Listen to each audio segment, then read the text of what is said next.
Highways. అమెరికాలో ఫ్లోరిడాలో 11 సంవత్సరాల పిల్లాడు, క్లౌన్ ఐ థింక్ సో. వాడు ఏం చేశాడు, ఏకంగా ఫ్లోరిడాలో వాడి స్కూల్ ఉంది, వాళ్ళ స్కూల్ పక్కన ఇంకో స్కూల్ ఉంది. ఈ 2 స్కూళ్ళల్లో ఎవరెవరిని చంపాలి అని చెప్పేసి ఒక లిస్ట్ రెడీ చేశాడు. ఆ లిస్ట్ రెడీ చేసి ఏం చేశాడు, వీళ్ళని చంపడానికి మరి నా దగ్గర కూడా ఉండాలి కదా లిస్ట్ అని చెప్పేసి వాడి దగ్గర బాంబులు, కత్తులు, తర్వాత తుపాకులు ఇవి రెడీ చేసి పెట్టాడు. ఈ 2 కలగలిపి వాళ్ళ ఫ్రెండ్స్కి షేర్ చేశాడు. ఒక్కడికి ఫ్యూజులు ఎగిరిపోయింది. అది అటుకాస్త పోలీసుల దాకా వెళ్ళింది. ఇమ్మీడియట్గా వచ్చి 11 సంవత్సరాలు ఆ పిల్లవాడికి కాలేజీ మొత్తం సంఖ్యలు వేసేసి పోలీస్ స్టేషన్ పట్టుకెళ్ళిపోయారు.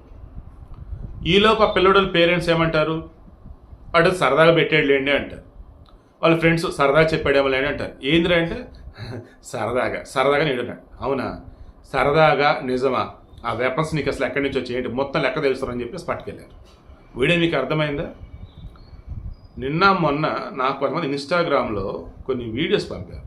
అంటే ఇన్స్టాగ్రామ్ లింక్స్ అవి ఏంటంటే, పోరంబోక వెధవలు, సైకో వెధవలు ఆడవాళ్ళకి చాలా నీచగా మాట్లాడారు, మరి కొంచెం నీచగా మాట్లాడుతున్నారు, రకరకాల మాట్లాడుతున్నారు. నేను వాళ్ళకి చెప్పే ఇటువంటి వాళ్ళు కుప్పలు అంటారు, అటువంటి వీడియో దయచేసి నాకు పంపొద్దు అని చెప్పున్నా.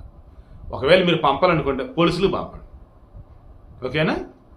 విషయం ఏంటి, ఇప్పుడు వీడికి సంబంధించి కూడా ఇలా వచ్చినప్పుడు వెళ్ళాల్సిన వాళ్ళ దగ్గరికి వెళ్ళింది, అప్పుడు స్టెప్స్ మొదలైనవి అన్నమాట. ఏ రకంగా నిజామాబాద్ మేము తెలుస్తారు ఆరా బాబు అని.